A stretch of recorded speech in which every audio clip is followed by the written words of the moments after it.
बीडच्या मस्साजोगचे सरपंच संतोष देशमुख यांच्या हत्या प्रकरणात मोठी घडामोड घडली आहे. ते म्हणजे बीडच्या विशेष मकोका न्यायालयात आज सुनावणी झाली आणि यावेळी खरं तर चार्ज सत्रात जवळपास 2.5 तास युक्तिवाद झाला. आरोपी साक्षीदार फोडण्याचा दावा आखतायत, प्रकरण तात्काळ चार्ज फ्रेम करा, असा खळबळजनक दावा आणि एक प्रकारची मागणी विशेष सरकारी वकील उज्ज्वल निकम यांनी बीडच्या विशेष मकोका न्यायालयाकडे केली. निकम म्हणाले की आरोपी न्यायालय आणि जनतेच्या डोळ्यात धूळफेक करतायत, तर तिकडे आरोपींच्या वकिलांनी याला प्रत्युत्तर देताना डिजिटल पुरावे, पेनड्राईव्ह आणि ऑडिओ क्लिप सरकारी वकिलांकडून किंवा सरकारी पक्षाकडून आपल्याला न दिल्याचा आरोप करत न्यायालयाकडे पुरावे मिळावेत अशी मागणी केली आणि चार्ज फ्रेम करण्याआधी खरंतर शेवटची संधी द्यावी या मागणीसाठी खरंतर 16 वेळा आज आरोपींच्या वकिलांनी कोर्टाकडे आज शेवटच्या संधीची मागणी केली. त्यामुळे आज बीडच्या विशेष मकोका न्यायालयात या प्रकरणात नेमका काय युक्तिवाद झाला, कोर्टात काय घडलं तेच समजून घेणार आहोत या व्हिडिओतून. त्यासाठी व्हिडिओ शेवटपर्यंत पहा. नमस्कार मंडळी, तुमचं सर्वांचं तुमच्या हक्काच्या माझा महाराष्ट्र न्यूज या चॅनलमध्ये मनापासून स्वागत आहे. तर मंडळी, व्हिडिओला सुरुवात करण्याआधी तुम्हाला एक आठवण करून देते की तुम्ही चॅनलला सबस्क्राईब केलं नसेल तर लगेच सबस्क्राईब करा. संतोष देशमुख हत्या प्रकरणातल्या साक्षीदार फोडण्याची दाट शक्यता असलेल्या युक्तिवादावेळी खरं तर सरकारी वकील उज्ज्वल निकम यांनी खळबळजनक असा दावा केला आणि तोच युक्तिवाद केला. प्रकरण तात्काळ चार्ज फ्रेम करा अशी मागणीसुद्धा त्यांनी लावून धरली. शिवाय हे लोक म्हणजे आरोपीकडून न्यायालयाच्या आणि जनतेच्या डोळ्यात धूळफेक करण्याचं काम केलं जातंय असा युक्तिवादसुद्धा सरकारी पक्षाकडून उज्ज्वल निकमांनी केलाय. तर संतोष देशमुखांच्या हत्या प्रकरणाची आज विशेष मकोका न्यायालयात सुनावणी झाली. या सुनावणीवेळी सरकारी वकील उज्ज्वल निकम हे खरं तर वैयक्तिक नाही पण व्हीसीद्वारे या सुनावणीसाठी उपस्थित होते आणि त्यावेळीच त्यांनी खरं तर युक्तिवाद केला. व्हीसीमधून हे प्रकरण तात्काळ चार्ज फ्रेम करा, नाहीतर या प्रकरणातील आरोपींना फोडण्याचा डाव आखला जात आहे असा युक्तिवाद हा आज उज्ज्वल निकमांनी वारंवार कोर्टासमोर बोलून दाखवला. याशिवाय हे लोक न्यायालयाच्या आणि जनतेच्या डोळ्यात धूळफेक करण्याचं काम करतायत असा युक्तिवाद सुद्धा त्यांनी केला आणि व्हिडिओ कॉन्फरन्सिंगद्वारे खरं तर आजची सुनावणी ही उज्ज्वल निकमांच्या बाजूने पार पडली. तर आरोपींच्या वकिलांचं म्हणणं काय होतं की आम्हाला डिजिटल एव्हिडन्स म्हणजे डिजिटल पुरावे त्याचबरोबर पेनड्राईव्ह मिळालेला नाहीये. संबंधित आवादा कंपनीचे अधिकारी शिंदे यांचं जे बोलणं झालंय ती ऑडिओ क्लिप देखील नसताना खोटे आरोप लावण्यात येत आहेत. आम्हाला डिजिटल पुरावे देण्यात यावेत अशी मागणी खरं तर आरोपीच्या वकिलांकडून कोर्टाकडे करण्यात आली. त्यामुळे हा झाला एक सारांश. पण आता जर आपल्याला शब्दोनशब्द खरं तर सुनावणी नेमकी कशी घडली, युक्तिवाद नेमका कसा झाला, तर ते आपल्याला मी यापुढे सांगणार आहे. खरं तर आजची तारीख ही संतोष देशमुख कुटुंबियांसाठी आणि एकूणच या प्रकरणासाठी अत्यंत महत्त्वाची होती. कारण याआधीच्या सुनावण्यांमध्ये आपण जर पाहिलं असेल तर आरोपींच्या संपत्ती जप्त करण्याबाबत असेल, आरोपींवरील आरोप निश्चितीबाबत असेल आणि एकूणच या सगळ्या प्रकरणातले आरोपी जे 7 आरोपी खरं तर अटकेत आहेत आणि एक आरोपी कृष्णा आंधळे खरं तर या घटनेला वर्ष उलटून गेले तरीही कृष्णा आंधळे अजूनही तपास अधिकाऱ्यांना, पोलीस यंत्रणेच्या हाती लागलेला नाही. त्यामुळे खरं तर ही अत्यंत धक्कादायक बाब आहे आणि त्याचविषयी खरं तर आज आरोपांविषयीचे म्हणजे आरोपीं जे कोर्टात सादर केले जातात किंवा जे खरं तर गजाड झालेले आहेत, वाल्मिक कराड असेल, तो सुदर्शन घुले असेल आणि विष्णू जाटे असेल आणि इतर त्याचे सहकारी असतील, त्यांना खरं तर बीडच्या पोलिसांनी आणि तपास यंत्रणेनं अटक केली आहे. का तर नक्की केली आहे, पण त्यांच्यावरची आरोप निश्चिती झालेली नाहीये आणि याच आरोप निश्चित करण्यासंदर्भात आज जवळपास 2.5 तास युक्तिवाद झाला. विशेष सरकारी वकील उज्ज्वल निकम हे मी आधी म्हटल्याप्रमाणे व्हीसीद्वारे म्हणजे व्हिडिओ कॉन्फरन्सिंगद्वारे या सुनावणीला उपस्थित होते, तर आरोपींकडून मात्र 4 वकील उपस्थित होते.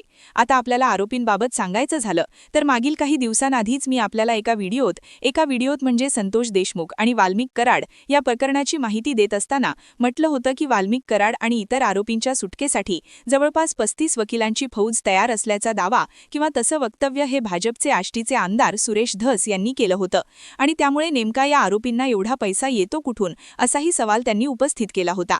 त्यामुळे ही झाली एक बाजू की जिथे आरोपींकडून खरं तर आरोपींची सुटका व्हावी असा प्रयत्न एकीकडे केला जातोय आणि लोकशाहीमध्ये आपल्या आरोपीला आपली बाजू मांडण्याचा पूर्णतः अधिकार आहे आणि त्यानुसारच खरं तर आरोपींकडून वकील बाजू मांडत असतात.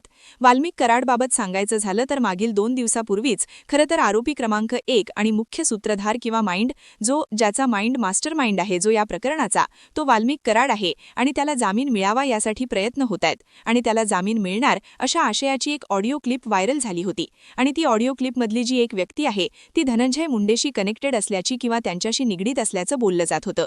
त्यामुळे त्यावरून सुद्धा जरा रांगेंनी असतील किंवा इतर विरोधी पक्षातले असतील किंवा अगदी मुंडेंच्या पक्षातले नेते म्हणजे प्रकाश सोळंके असतील, त्यांनी सुद्धा धनंजय मुंडे मुंडेंना टीकेचं धणी केलं होतं. आता आपण येऊयात आजच्या सुनावणीवर. आता आज सुनावणी काय झाली कोर्टात, तर आम्हाला वेळ द्यावा, चार्ज फ्रेम करू नये, शेवटची संधी द्यावी, हायकोर्टात अर्ज केलाय, अशी बाजू आरोपीच्या वकिलांनी मांडली.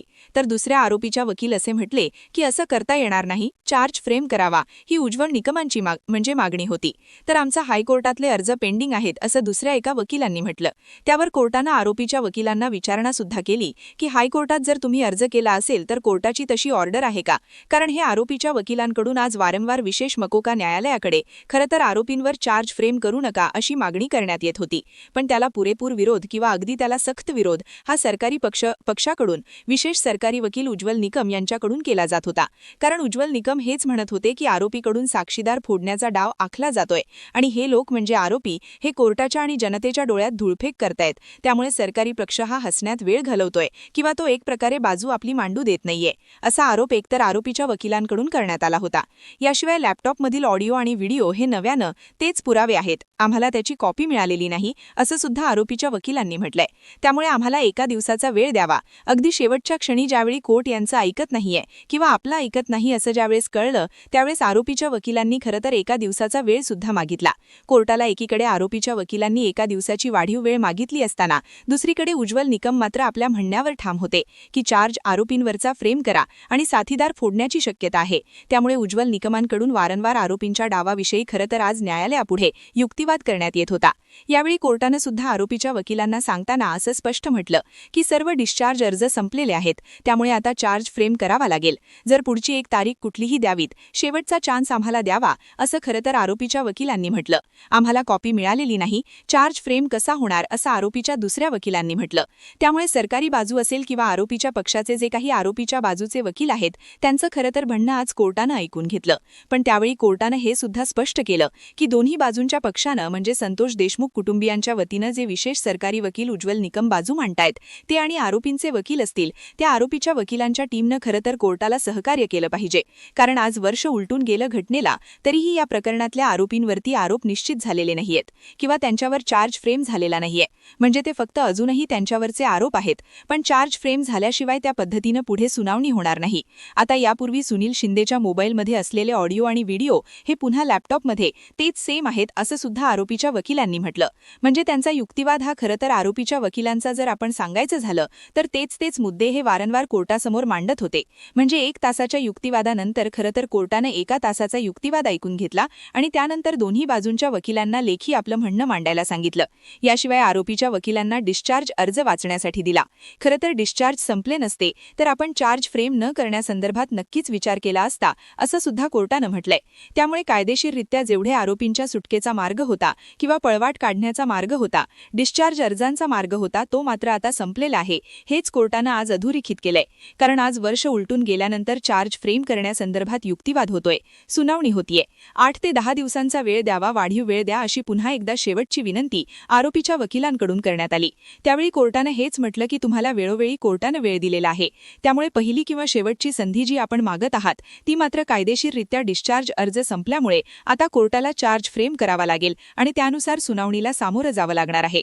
त्यामुळे 8 किंवा 10 दिवसात तारीख ठेवावी, ही जी काही आरोपीच्या वकिलांची मागणी होती किंवा त्यांच्याकडून वारंवार म्हटलं जात होतं की आम्हाला शेवटची संधी द्या, शेवटची थोडीशी वेळ वाढवून द्या, कारण आमच्याकडे लॅपटॉपमधले पुरावे नाहीयेत, त्याची सर्टिफाईड कॉपी नाहीये, असं आरोपीच्या वकिलांकडून म्हटलं जात होतं. त्यामुळे या सर्व गोष्टींचा विचार झालेला आहे, असं कोर्टानं ठणकावून सांगितलं. आणि या पुराव्यांचा किंवा ज्या काही सर्टिफाईड कॉपीची मागणी आरोपीच्या वकिलांकडून केली जातीये त्याचा चार्ज फ्रेम करण्याशी संबंध येत नाही, असं विशेष सरकारी वकील उज्ज्वल निकमांनी म्हटलं. त्यामुळे निकम हे सुद्धा आज काहीसे आक्रमक आपल्याला पाहायला मिळाले आणि ते त्यांच्या भूमिकेवर ठाम होते की आज आरोपींवर चार्ज फ्रेम झाला पाहिजे. ही जी मागणी खरं तर संतोष देशमुख कुटुंबियांची असेल, बीडमधल्या लोकांची असेल, मस्साजोग ग्रामस्थांची असेल, ती खरं तर आज अस्तित्वात अंमलात येत होती असं आपल्याला म्हणावं लागेल. कारण आरोपीच्या वकिलांकडून जी काही डिस्चार्ज मिळवण्याची किंवा त्यांच्यावरचे जे चार्ज फ्रेम होण्याकडची जी एक बाजू होती ती मात्र आता पळवाट आहे, ती संपलेली आहे. त्यामुळे आता चार्ज फ्रेम होणार आहेत आरोपींवर आणि हे सगळे आरोपी मोक्याचे आहेत. अत्यंत त्यांची महत्त्वाची भूमिका राहिलेली आहे. कारण या सगळ्या प्रकरणामुळे आपण जर पाहिलं असेल तर धनंजय मुंडेसारखा मंत्रिपदावरचा माणूस याला आपलं मंत्रिपद सोडावं लागलं. बीड जिल्ह्याच्या पालकमंत्रीपदावर पाणी सोडावं लागलं. अगदी त्यांच्याकडे आत्ता जर ओळख सांगायची झाली तर लोकप्रतिनिधी म्हणून त्यांच्याकडे केवळ परळीचे आमदार अशी ओळख राहिलेली आहे. त्यामुळे आरोपीच्या वकिलांकडून वकिलांकडून जर कोर्टात ही मागणी करण्यात आली असेल तर या सगळ्या गोष्टी अत्यंत गंभीर आहेत. त्यामुळे लॅपटॉपची कॉपी आमच्याकडे मिळालेली नाही, चार्ज फ्रेम करू नका असं वारंवार आरोपीच्या वकिलांनी म्हटलंय. कॉपी त्यांनी कोर्टात पण दिली नाही, थेट फॉरेन्सिकला पाठवली. म्हणजे काय तर जी काही लॅपटॉपमधले पुरावे असतील किंवा डिजिटल पुरावे असतील ते त्यांनी म्हणजे सरकारी पक्षानं कोर्टात दिले नाही तर थेट फॉरेन्सिकला तपासणीसाठी पाठवले, असा आरोपीच्या वकिलांचा दावा आहे.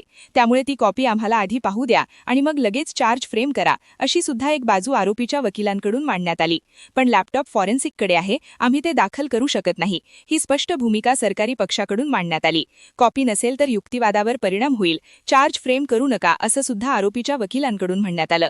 याशिवाय नवीन पुरावा आहे त्याचा चार्ज शीटमध्ये उल्लेख नाही, असे एक बाजू होती जी आरोपीच्या तिसऱ्या वकिलानं मांडली. त्यामुळे लॅपटॉप फॉरेन्सिककडे आहे, ज्यावेळी ते मिळेल त्यावेळी तात्काळ सबमिट करू, असं सुद्धा सरकारी वकिलांनी म्हटलंय. पण पुन्हा एकदा म्हणजे 10 दिवसांचा वेळ द्या, वाढीव वेळ द्या, अशी विनंती आरोपीच्या वकिलांनी केली.